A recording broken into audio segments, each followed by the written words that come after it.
ఈ సమాజంలో విప్లవం రావాలని కోరుకుంటాను నేను. విప్లవం అంటే మౌలిక మార్పు రావాలని కోరుకుంటాను.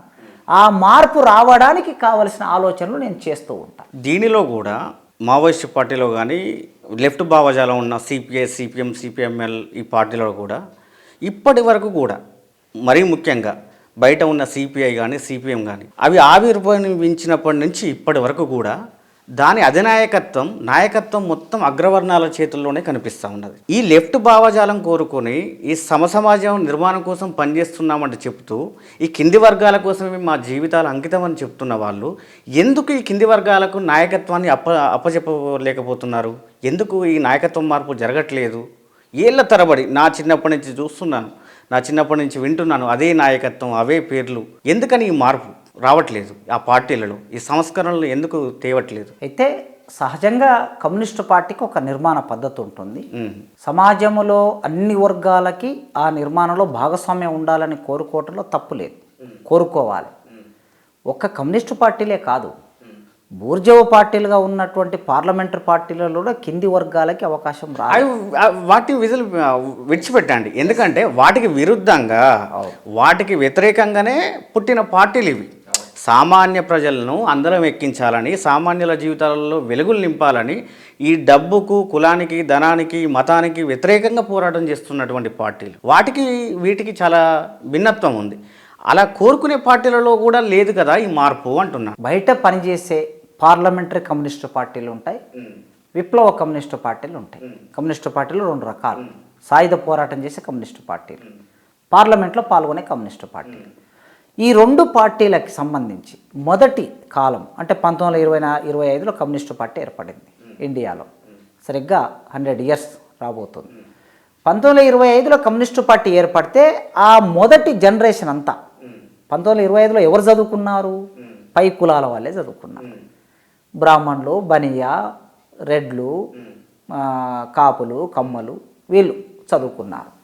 వీళ్ళు చదువుకొని వాళ్ళు చైతన్యమయ్యారు. చైతన్యం విదేశాలకు వెళ్ళి చదువుకున్నారు. ఆ చైతన్యంతో ఏం చేశారు? కమ్యూనిస్టు పార్టీలోకి వచ్చి సమాజాన్ని మార్చాలి. రష్యా విప్లవ ప్రభావంతో కమ్యూనిస్టు పార్టీలోకి వచ్చారు. చైనా విప్లవ ప్రభావంతో కమ్యూనిస్టు పార్టీలోకి వచ్చారు. వచ్చి దానికి నాయకత్వంగా పనిచేసుకుంటూ వచ్చారు. వచ్చిన తర్వాత వాళ్ళని చూసి మరికొద్ది మంది పెద్ద పై కులాల నుంచి భూస్వాముల పిల్లలు పార్టీలోకి వచ్చారు. అసలు దళితులకి 1925లో చదివే లేదు, చైతన్యమే లేదు. ఈ దళితుల్ని చైతన్యం చేయడానికి కమ్యూనిస్టు పార్టీలు తమ ప్రణాళికని మొదలుపెట్టుకొని ముందుకొచ్చాయి. ఎక్కడ వీళ్ళ స్థావరాలు? ఎవరి దగ్గరికి వెళ్ళి సమీకరించాలి? ఎవరిని పోరాటంలోకి తీసుకురావాలంటే ఎవరికైతే భూమి లేదో, ఎవరికైతే ఉత్పత్తి శక్తుల మీద ఆధిపత్యం లేదో, ఆ ఉత్పత్తి శక్తులు భారతదేశంలో దళితులే, అంటరాని వాళ్ళే. కనుక వాళ్ళని ఆర్గనైజ్ చేయాలి అనే ఆలోచనతో వాళ్ళ దగ్గరికి వెళ్ళి వాళ్ళని ఆర్గనైజ్ చేస్తూ వచ్చారు. దళితులు చదువు అందుకోవడానికి ఎప్పుడు 1950లో రాజ్యాంగం అమల్లోనికి వస్తే, ఆ 50లో వచ్చిన రాజ్యాంగం అమల్లోనికి వచ్చిన తర్వాత ఓహో మేము చదువుకోవాలి, మేము ఉద్యోగాలు వస్తాయి చదువుకుంటే అనే ఆలోచన రావడానికి ఇంకో 20 ఏళ్ళు పట్టింది. అంటే 50లో రాజ్యాంగం వస్తే అది తమ దరికి చేరడానికి, అంటరాని గుడిసెల్లోకి చేరడానికి 1970 అయింది. 1970 నుంచి అప్పుడు చదువుకున్న వాళ్ళు మెల్లగా కమ్యూనిస్టు పార్టీల వైపు రావటం మొదలుపెట్టారు. కొద్ది మేరకే. పేదరికం ఉంటుంది, భూమి ఉండదు, అవమానం ఉంటుంది. ఫస్ట్ చదువు అయిపోగానే ఉద్యోగంలోకి పోవాలని మొదటి ఆలోచన చేస్తారు ఎవరైనా. కమ్యూనిస్టు పార్టీలోకి వెళ్ళి నాయకత్వం వహించి మొత్తం మేము సమాజం కోసం పనిచేయాలనే ఆ ఆలోచన కొద్దిగా తక్కువగా ఉంటుంది. దాని మూలంగా కూడా చదువుకున్న వాళ్ళు మొదటి తరం అంతా ఎక్కువగా కమ్యూనిస్టు పార్టీలోకి రాలేదు. 1970, 80ల కాలం చూస్తే ఎప్పుడైతే 70, 80 తర్వాత చదువుకున్న వాళ్ళు కమ్యూనిస్టు పార్టీలోకి వచ్చారు. ఈ 40 ఏళ్ల కాలంలో కమ్యూనిస్టు పార్టీలలో కొద్ది మంది పనిచేస్తూ ఉన్నారు. వీళ్ళు నాయకత్వంలోకి రావాలంటే కమ్యూనిస్టు పార్టీకి ఒక నిర్మాణం, ఒక పద్ధతి, క్రమం ఉంటుంది. ఎందుకంటే ఐడియాలజికల్గా మొత్తం పార్టీనంతా దేశవ్యాప్తంగా నడిపించాలి. అది విప్లవ పార్టీ అయినా లేదా బయట ఉన్నటువంటి పార్లమెంటరీ పార్టీ అయినా నడిపించాలని అంటే ఆ నడిపించడానికి కావలసిన ఆలోచన విధానాన్ని, సిద్ధాంత బలాన్ని 1940, 50ల కాలం నుంచే పెంపొందించుకొని ఉన్నటువంటి సీనియర్ నాయకత్వం ఉంటుంది. ఆ సీనియర్ నాయకత్వం వరుస క్రమంలో వాళ్ళ కార్యదర్శులుగా, అధ్యక్షులుగా పనిచేస్తూ వస్తారు. అట్లే ఈ మొత్తం కాలంలో జరిగింది. ఇప్పుడు రాబోయే కాలంలో మీరు ఇక ఇక్కడ నుంచి చూడండి, రాబోయే కాలంలో కమ్యూనిస్టు పార్టీలకి నాయకత్వం ఎవరు ఉంటారంటే దళితులే ఉంటారు. నమ్మొచ్చా? 80లు ఖచ్చితంగా మీరు చూడండి. 80లలో మొదలైనటువంటి వాళ్ళు ఇప్పుడు ఈ 40 ఏళ్లలో ముందుకొచ్చారు. దళితులకు ఇచ్చినా కూడా బూర్జువా పార్టీలలో ఎమ్మెల్యే టికెట్లు, ఎంపీ టికెట్లు లేదా పార్టీ అధ్యక్షులుగా చేసి అధికారాన్ని వాళ్ళ దగ్గర ఉంచకుండా నిర్ణయాధికారాలన్నీ వాళ్ళ దగ్గరే పెట్టుకున్నట్టు దీనిలో కూడా అలాగే ఉంటుందేమో. అయితే కమ్యూనిస్టు పార్టీకి ఒక క్రమశిక్షణ ఉంటుంది, మరి బూర్జావా పార్టీలా ఉండదు. దానికి అంటే ఒక రాష్ట్ర కమిటీ, ఒక పోలిట్ బ్యూరో, వాటిలో చర్చించడము, ఆ చర్చల క్రమంలో వాళ్ళ ఎదుగుదల ఏంటి, వాళ్ళ స్వీయ విమర్శ, ఆత్మవిమర్శ, స్వవిమర్శ, విమర్శ రంగంలో వాళ్ళు ఎదిగి బయటకు వస్తారు. ఓకే. కనుక బూర్జావా పార్టీలో ఉన్నంత అన్యాయంగా, దుర్మార్గంగా కమ్యూనిస్టు పార్టీలలో ఉంటుందని అయితే నేను అనుకోను. విప్లవ పార్టీలన్నీ కూడా ఒక స్లోగన్ ఇస్తాయి అప్పటి నుండి ఇప్పటి వరకు కూడా, ప్రపంచ కార్మికులారా ఏకం కండి అని. కానీ వీళ్ళు ఏకం కాలేకపోతున్నారు కదా. ఒక పార్టీ నుండి చీలికలు పేలికలుగా అనేక పార్టీలుగా విభజించబడి, నాయకత్వం కూడా విభజించబడి, ఆ చీలికలు పేలికలుగా ఉన్న వీళ్ళు చైతన్యం చేసి ఇంత కోటాను కోట్ల మందిని ఏ విధంగా ఏకం చేస్తారు? వాళ్ళు ఇచ్చే సందేశం ఏంటి? నేను కూడా కోరుకుంటున్నా మీలాగా భారతదేశంలో ఉన్న కమ్యూనిస్టు పార్టీలన్నీ ఒకటి కావాలని. ఎన్నికల్లో పాల్గొనే పార్టీలు ఒకటి కావాలి, విప్లవం చేసే పార్టీలు ఒకటి కావాలి. అయినప్పుడే ఈ దేశంలో ఉన్న పెట్టుబడిదారులను ఎదుర్కోగలం. లేకపోతే ఒంటరైపోయి చీలికలుగా ఎవరికి వాళ్ళుగా ఉండి అవి సొంత కుంపట్లుగా ఉంటాయి తప్ప ఈ సమాజాన్ని మార్చలేవు.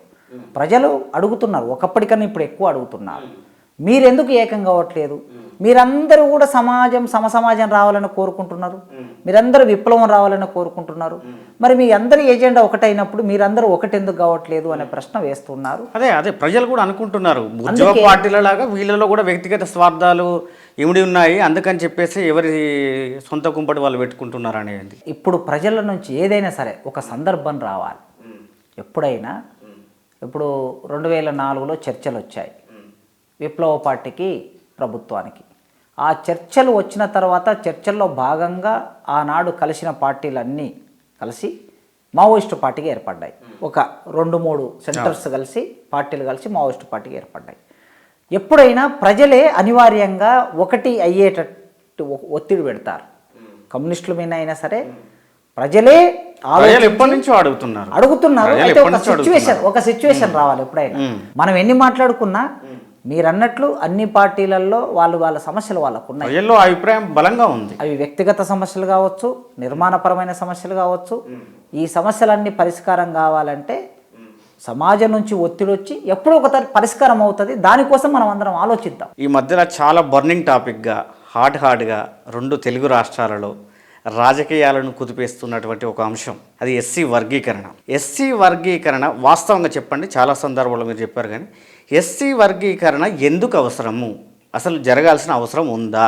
ఎస్సీలకి భారత రాజ్యాంగంలో డాక్టర్ బిఆర్ అంబేద్కర్ కృషి ఫలితంగా రిజర్వేషన్లు వచ్చాయి. వారి జనాభా దామాష ప్రకారం ఒక్కొక్క రాష్ట్రంలో ఒక్కొక్క శాతం ఉన్నది.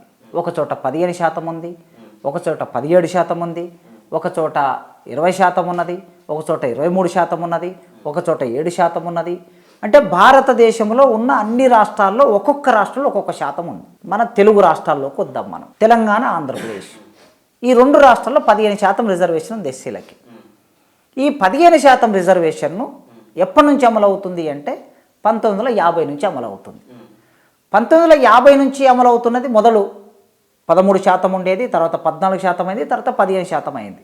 ఇట్లా పెరుగుతూ వచ్చింది. అయితే 15% రిజర్వేషన్ ఉంది ఎస్సీలకి. ఎస్సీలలో ఎన్ని కులాలు ఉన్నాయి? 59 కులాలు ఉన్నాయి.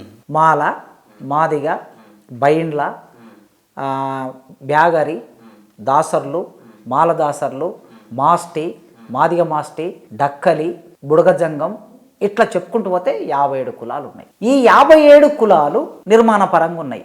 15% రిజర్వేషన్ ఉంది.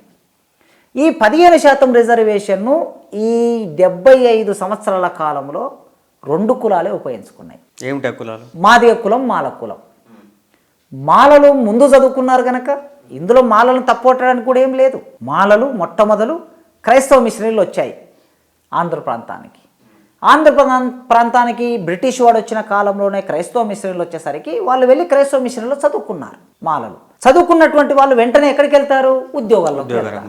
వాళ్ళు మొదలు చదువుకున్నారు, మొదలు ఉద్యోగాల్లోకి వెళ్ళారు. ఆ ఉద్యోగాలకు వెళ్ళే క్రమంలో వాళ్ళ శాతం ఎంత శాతం పెరిగింది? 70% మేరకు పెరిగింది. మాదిగలు లేటుగా చదువుల్లోకి వచ్చారు. ఎందుకు లేటుగా చదువుల్లోకి వచ్చారు? మాదిగలకి ఒక వృత్తి ఉంది, వాళ్ళు పని చేసుకోవడానికి ఒక వృత్తి ఉంది. చెప్పులు కుట్టే వృత్తి. ఈ చెప్పులు కుట్టే వృత్తి మొత్తం ఊరితో మిళితమై ఉంటుంది. ఊర్లో ఎన్ని కులాలు ఉంటే అన్ని కులాలకి చెప్పులు కుట్టియాలి.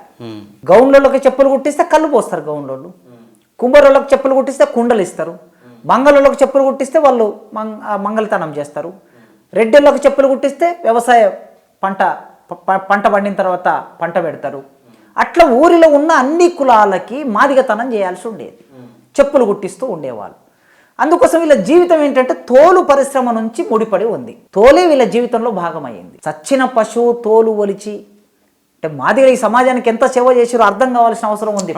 చచ్చిన పశువు తోలు ఒలిచి ఆ తోలును తీసుకొచ్చి లందలో నానబెట్టి తంగెడి చెక్క కొట్టుకొచ్చి ఆ తంగెడి చెక్కను పొడి చేసి దాంట్లో కలిపి వాకిట్లో వరిసి ఆ వాకిట్లో ఉప్పు పెట్టి తోలును శుభ్రం చేసి చేతులతో తోలును శుభ్రం చేసి మంచి తోలును తయారు చేసి మనిషి కాళ్ళకు మంచి పరుపులు లాంటి చెప్పులు కుట్టించాడు మాదిగవాడు. అన్ని కులాలకు కుట్టించాడు, ఒక కులం అని కాదు కదా. మాల వాళ్ళతో సహా మాల వాళ్ళు కూడా మాదిగ వాళ్ళు చెప్పులు కుట్టిస్తే తొడుక్కున్నాడు కదా. అన్ని కులాలకి చెప్పులు కుట్టించిన ఈ క్రమం, ఉత్పత్తి క్రమం భారతదేశంలో మాదిగ కులానికే ఉన్నది. అట్టడుగు కులంలో పుట్టిన వాళ్ళు. గురంజాశ్వ చెప్పాడు, నిరాకరింపలేదన్నాడు చెప్పులు గుట్టి జీవనంబు చేయు, నిరాకరింపలేదన్నాడు అప్పు వడ్డది సుమి భరతావని వాని సేవకునని రాశాడు. ఈ దేశము ఎంత సేవ చేసుకున్నా తీరనంత అప్పు పడ్డది మాదిగ వాళ్ళకి. అట్లాంటి వృత్తిలో ఉండటం మూలంగా చదువుల్లోకి వెళ్ళలేకపోయారు.